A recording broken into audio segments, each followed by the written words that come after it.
নমস্কাৰ। গল্পৰ শিৰোনাম প্ৰাপ্তি। গল্পৰ কথা আৰু পাঠ প্ৰীতি কলিতাৰ। ঠিক এইখিনি সময়তে নিতাই কাপোৰ ধুৱে।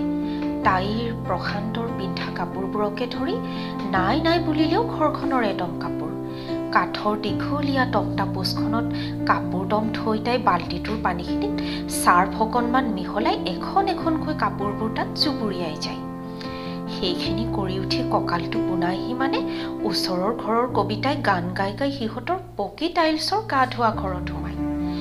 তাইৰ এক ধৰণৰ ভীষণ অস্বস্তি লাগে তেতিয়া। তাইৰ সমবয়সীয়া কবিতাই ঘৰৰ পৰা প্ৰায় 1 কিলোমিটাৰ আঁতৰৰ কলেজখনলৈ স্কুটিখন লৈ ওলাই যাওঁতেও তাইৰ সেই একেই বুকুখনত কিহবাই হেঁচুকি ধৰা যেন লাগে। কাপোৰ থুকুচি যায় নিতাই। প্ৰশান্তৰ ঘৈণীয়েক হৈ, ঘৰখনৰ গৃহস্থনী হৈ। কিমানখিনি থুকুচিলে কাপোৰখন চাফা হ'ব, তাতকৈও কিমানখিনি জোৰকৈ থুকুচিলে কবিতাৰ গীতৰ কলিয়ে তাইৰ কাণৰ ওচৰ পাব নোৱাৰে, তাই তেনেকৈয়ে থুকুচে। এটা সময়ত তাই ওচৰতে থকা দমকলটোৰ কাষ পাইগৈ। হেণ্ডেলডালত হেঁচুকি পানী উলিয়াব নোৱাৰি তাই বাল্টিটোত ৰৈ যোৱা চাৰ্ফৰ পানী অকণ দমকলটোৰ ওপৰত ঢালি দিয়ে। দমকলটোৱে পানী অহাৰ সংকেত দিয়ে।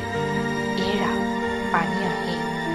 ওচৰতে থকা মগটোত এমগ পানী বেলেগকৈ থৈ তাই এইবাৰ কামত লাগি যায়।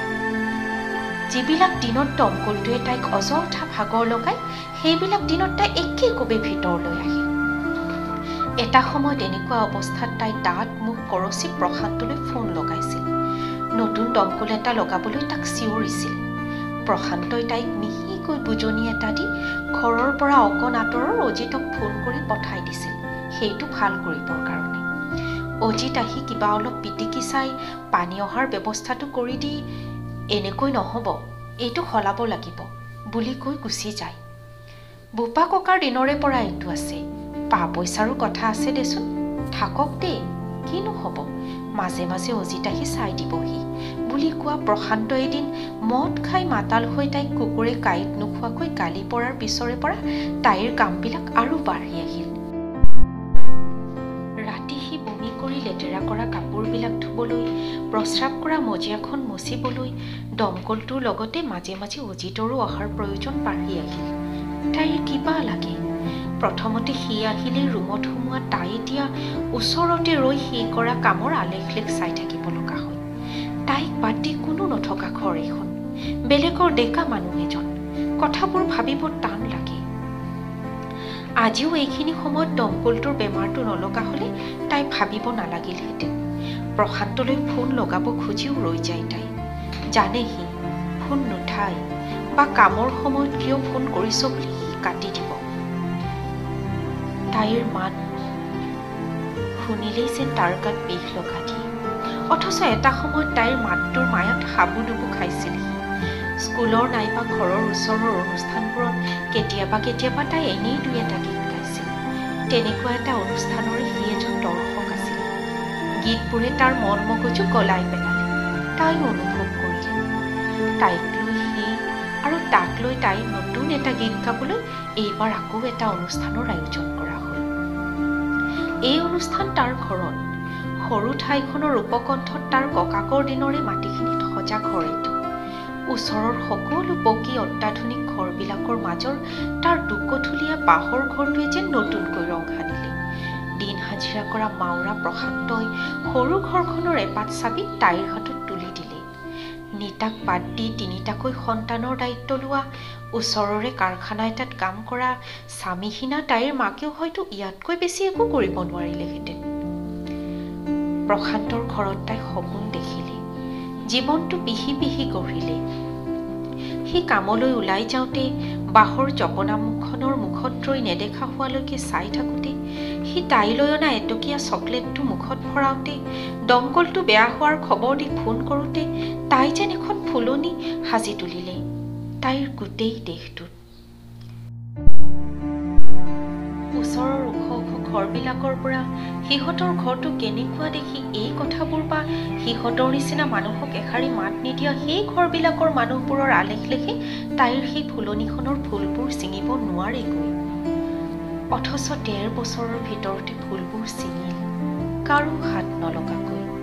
লঠঙা হ'ল সকলো। নিতা অসহায় হয়। প্ৰশান্তই নিতৌ একেটা কাহিনী আৰম্ভ কৰে। টেটুলৈকে এসোপা গিলি চাইকেলখন লৈ ঘৰ সোমাইহি মানে তাই ভগৱানক প্ৰাৰ্থনা কৰি থাকে।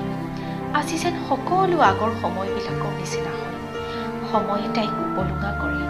তাৰ মাৰ ঘোচা অশ্লীল মাত শুনি শুনি তাই চকুৰ গুৰি কলা কৰি পেলায়। মাক সৰু সৰু ভায়েক ভনীয়েককেইটাক কাকোৱেই তাই এইবোৰ ক'ব নোৱাৰে। সকলোৰে আগত গৌৰৱৰ এটা আছুতীয়া পাত্ৰত তাই প্ৰশান্তক সযতনে ভৰাই থয়। খবৰ দিয়ে এদিন তাক যিটো খবৰত সি সেই পুৰণি মানুহজন হৈ তাইৰ ফুলনিখন পুনৰ নিজ হাতে গঢ়ি দিব লাগিছিল সেই খবৰ। যিটো খবৰৰ পিছত দুয়ো পুৰণি গীতবিলাক একেলগে গাব পাৰিব লাগিছিল সেই খবৰো তাৰ বাবে এটা সাধাৰণ কথা হৈ পৰি থাকে। কিয় এনে হ'ল? কিয় গীতবোৰৰ সুৰবোৰ হেৰাই থাকে? তাইৰ গধুৰ বুকুখন আৰু গধুৰ হয়। হেঁপাহবোৰ বাঢ়ি যায় নিতাৰ। কোনোবাই তাইৰ লগত দুষাৰ কথা পাতক। এবাৰ মাত্ৰ মূৰত হাত বুলাই তাইক সান্তনা দিয়ক। নাই, সেইবোৰ নঘটে। একো এটাই নঘটে। নঘটিল। ৫ মহীয়া উফুন্দা পেটটো লৈ তাই এই সময়ত সি লেতেৰা কৰা কাপোৰবিলাক ধুব লগা হ'ল। অজিতলৈ ফোন লগালে তাই। একো নকওঁতেই গৈ আছো বুলি কৈয়ে সি ফোনটো কাটিলে। বিনা কাৰণত পৰৰ ডেকা এজনক হকে বিহকে ফোন কৰা ছোৱালী তাই নহয় বুলি জানে সি। জুহাললৈ গ'ল তাই। হাতত এটা পইচাও নাই। আজি অজিতক চাহ এটোপাই যাচিব পাৰোঁ। খুটুং খাটাং শব্দ কৰি চাইকেলখন থৈ অজিত দমকলটোৰ ওচৰলৈ আহিল।